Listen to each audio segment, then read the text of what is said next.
Hi everyone. So I hope you saw the TV series, web series TVF Pitchers. I think it's an amazing web series. I just completed it yesterday. 5 episodes, roughly 1 hour each.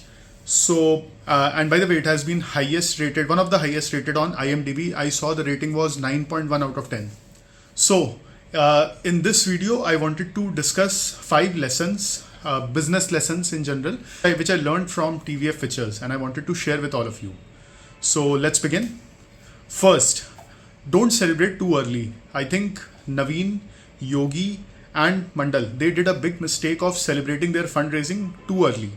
In the fundraising world or in general in mergers, M&A world, mergers, acquisition, fundraising, VC, term sheets practically mean nothing. They are just a normal commercial document that both parties sign with each other. Term sheets are non-binding and they are definitely not a legal document. So getting a verbal commitment from a venture capital firm, getting a verbal yes or a no from KC Desai, right? Or getting a term sheet means nothing until the transaction is completed. So one important lesson for all of us in this is to not celebrate till the deal is closed formally. Second, keep an eye on your bank balance. I think many founders chase sort of top of the funnel metrics such as daily active users, monthly active users, or growth in number of users, so on and so forth. The purpose of any business is to generate profits, right? And profits is reflected best in the form of bank balance. So I think every founder must keep an eye on their bank balance, and that's the most important metric really that matters from a business perspective.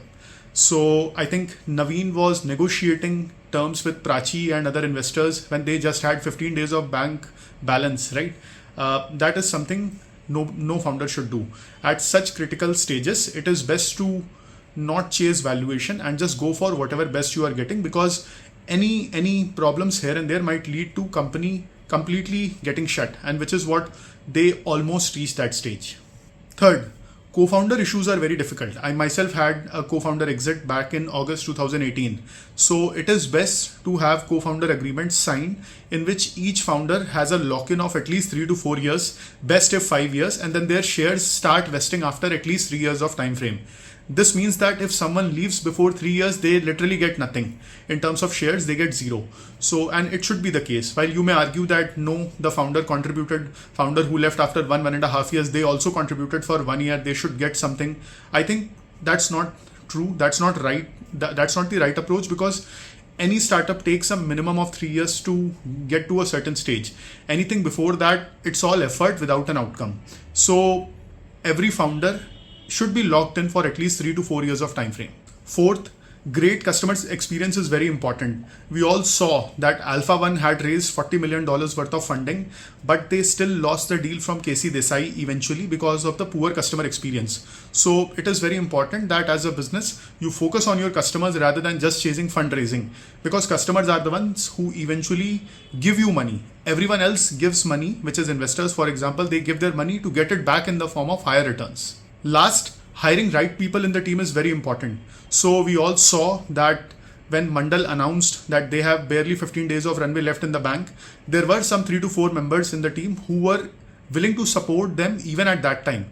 I think having such members in your team is very important, who can back you, who believe in you no matter what is the situation. And then you should, as an entrepreneur, make sure that when things go better, when things are great, they also get the benefit of supporting you during the bad days, during the difficult days. So I think we all should be we all should be aspiring to hire such team members in our team who stay by our side in the difficult days. Overall, I think it was a great show.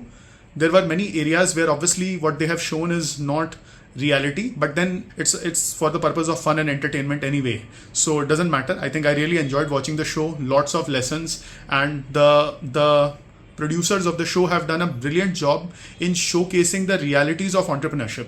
We all see that media glamorizes entrepreneurship by showing that how a founder raised millions of dollars, they are traveling in a private jet, they are buying an expensive car. But the journey of Naveen, Mandal and Yogi, that actually is the reality of entrepreneurship. That actually is the struggle that a founder goes through on a day-to-day basis. So overall, I think I really enjoyed the show and it was great.